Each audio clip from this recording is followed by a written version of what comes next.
పార్వతీపురం మన్యం జిల్లా పాచిపెంట మండలం గురువినాయుడుపేటలో ఏకలవ్య పాఠశాల భవన నిర్మాణం పూర్తి చేయకపోవడంతో స్థానికుల్లో అసంతృప్తి వ్యక్తమవుతోంది. భవన నిర్మాణానికి 15 కోట్లు ఖర్చు పెట్టి అసంతృప్తిగా వదిలిపెట్టారని రిపబ్లికన్ పార్టీ ఆఫ్ ఇండియా రాష్ట్ర కార్యదర్శి ప్రకాష్, అఖిల భారత ఆదివాసీ వికాస్ పరిషత్ ప్రెసిడెంట్ నిక్కల తౌడయ్య ఆరోపించారు. దీనిపై విచారణ జరపాలని డిమాండ్ చేశారు.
వైరింగ్ కూడా అయిందండి.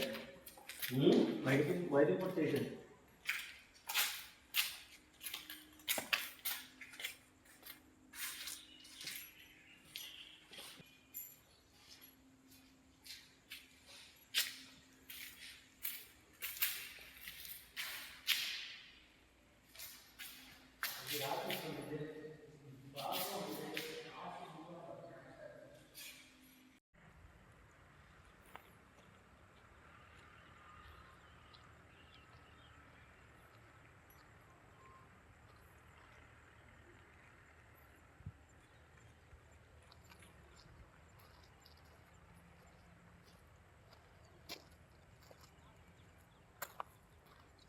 ఈ సంవత్సరం ఈరోజు కూడా 9 సంవత్సరాలైనా సరే ఈ బిల్డింగ్లేవి పూర్తి చేయకుండా యథావిధిగా ఉంచడం జరిగింది.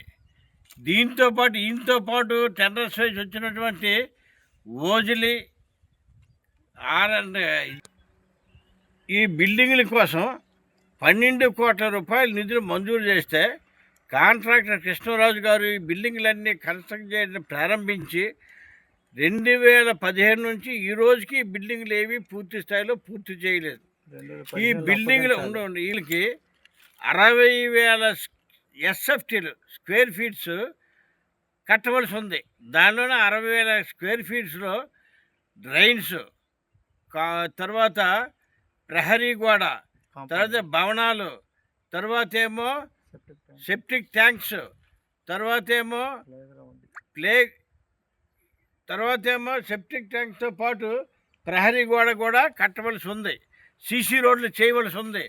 కానీ 60,000 స్క్వేర్ ఫీట్స్కి కేవలం కృష్ణరాజు గారు 35,000 స్క్వేర్ ఫీట్లే కట్టి మిగతా దాన్ని కట్టకుండా మరో 3 కోట్లు అదనంగా రివైజ్డ్ ఎస్టిమేషన్ చేసి మొత్తం 15 కోట్లు ఈయన సోహా చేశాడు.